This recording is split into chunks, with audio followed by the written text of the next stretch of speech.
La evaluación del aprendizaje por competencias siempre ha estado en discusión. La evaluación de competencias constituye en la actualidad un reto frente a los propósitos de la formación en los diferentes niveles educativos. Pero, ¿qué significa? Es el proceso que conlleva la actuación integral de la persona, del ser humano, entre aprendizaje en el desarrollo de las competencias y la evaluación de estas. Pero entonces, ¿qué significa competencia? Se define como la capacidad que tiene una persona en la resolución de problemas aplicando los diferentes saberes, sus componentes: saber, conocer, saber ser, saber hacer en un contexto. Se puede ilustrar de la siguiente manera. Su significado tiene un sentido en la relación de sus componentes: el saber como el conocimiento desarrollado, fortalecido; el saber hacer como las habilidades y la experiencia; el saber ser, el más importante, las actitudes, los intereses y los motivos. Todas estas en su relación entre saber ser y saber hacer y ser, mediado por la enseñanza de aprender haciendo, aprender a aprender haciendo. Entonces, ¿qué es evaluar? Es el reconocimiento del desempeño del estudiante, fundamentado en la actuación integral de la persona ante situaciones y problemas del contexto.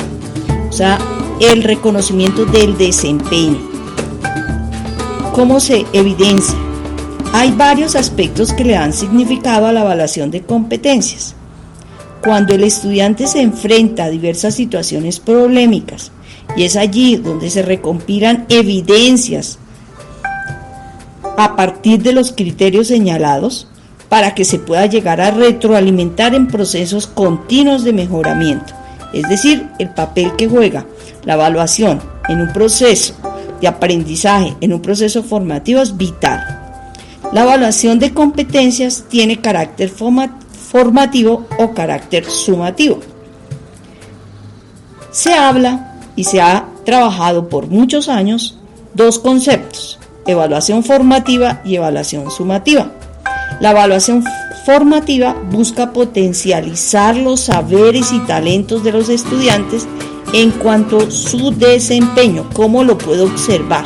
¿Cómo lo puedo verificar? ¿Cómo lo puede demostrar una persona? Por ejemplo, frente al desarrollo de productos en relación con un proyecto, pero específicamente debe responder a un problema real o caso. Puede ser la elaboración de un mapa, la construcción de un ensayo, la resolución de un problema, el planteamiento de un producto que puede ser físico, en la participación activa de un evento, puede ser en el momento que argumento, en el momento que potencializo mi pensamiento crítico. Otro ejemplo, una salida de campo. Y la evaluación sumativa tiene que ver con los resultados del desarrollo de las competencias. Esta sí ya es mucho más formal. Tiene que ver, por ejemplo, con la aplicación de una prueba escrita o de una entrevista evaluativa, o en otras palabras, en exámenes orales, donde se puede observar los diferentes niveles del desempeño del estudiante. Esta tiene que ver con un momento determinado. La evaluación formativa tiene que ver más con el proceso, y la evaluación sumativa está determinada en unos momentos específicos del proceso de aprendizaje. ¿Para qué evaluar? Podemos denotar muchos elementos, pero solamente anotamos: la evaluación por competencias fortalece el proceso de aprendizaje y la calidad de la formación. ¿Cómo voy a evaluar? He ahí el interrogante. Si tengo claridad en qué es evaluar, en qué es lo que evalúo, en para qué evalúo, cómo evaluar, puedo utilizar mis habilidades como docente o las habilidades de la persona que evalúa para definir o diseñar diferentes instrumentos. Por eso es necesario diseñar instrumentos precisos de evaluación de competencias basados en niveles de desempeño y los problemas del contexto. La actuación integral del proceso evaluativo busca que el estudiante resuelva problemas de manera autónoma para afrontar retos del mismo contexto, de situaciones reales, de las situaciones de vida. ¿Cómo voy a hacerlo? A través del diseño de instrumentos. Es clave considerar tipos de evidencias, hay muchas, pero los tipos de evidencia y en sí como las características que debe tener es que todas deben ser objetivas, observables, medibles, transparentes, y habría que determinar otras características, pero es importante estas porque hacen que los instrumentos a aplicar sean válidos y confiables. Se pueden definir metodologías para evaluar competencias. Si hablábamos de 3 componentes, los podemos determinar de la siguiente manera. Si yo hablo de conocimiento y saber conocer, tiene que ir relacionado con saber hacer y con saber ser.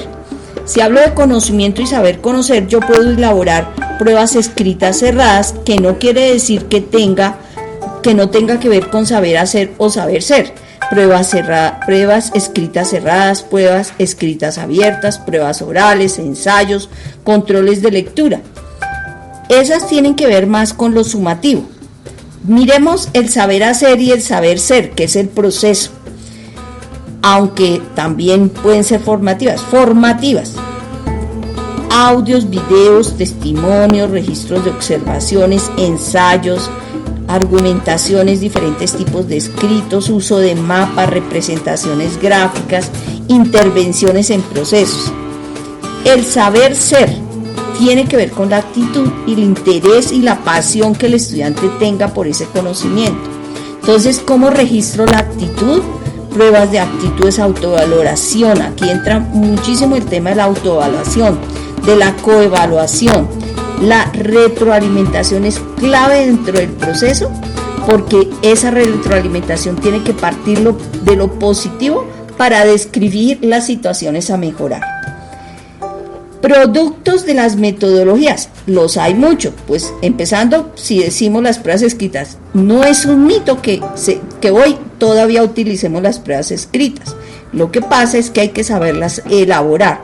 Ya no evalúan contenidos, conocimientos de memoria, sino el conocimiento contextualizado.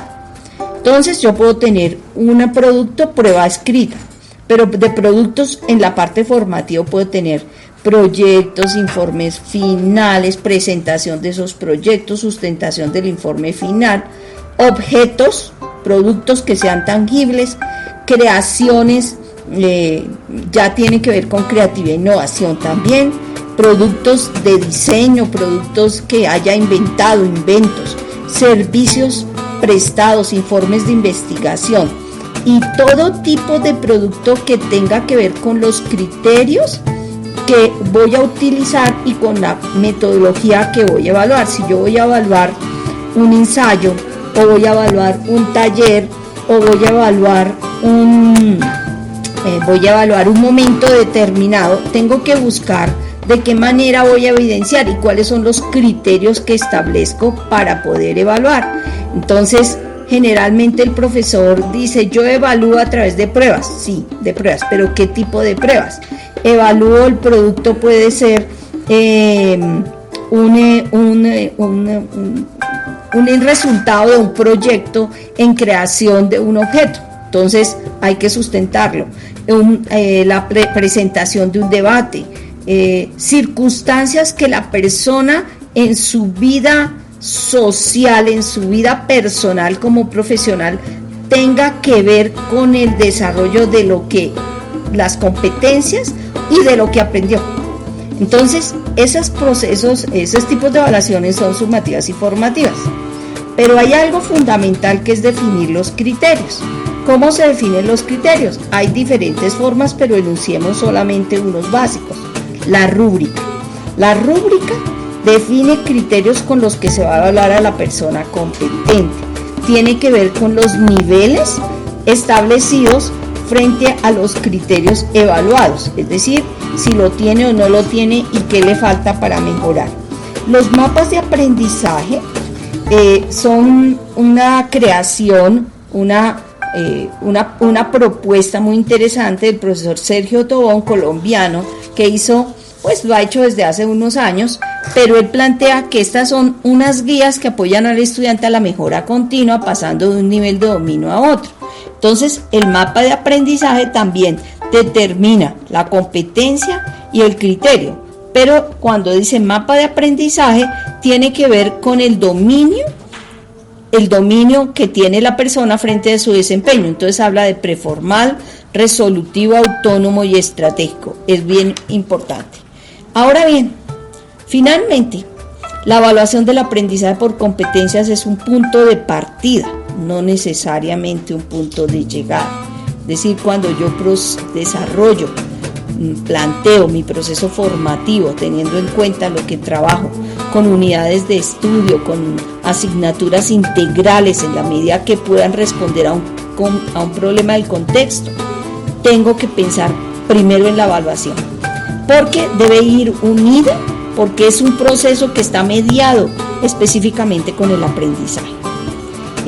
Finalizando y en consecuencia de todo lo que hemos dicho en este video, planteo el pensamiento de Simón Rodríguez, que ojalá lo pudiéramos aplicar. Lo que no se hace sentir no se entiende, lo que no se entiende no interesa. Aprende a pensar para que puedas llegar a soñar.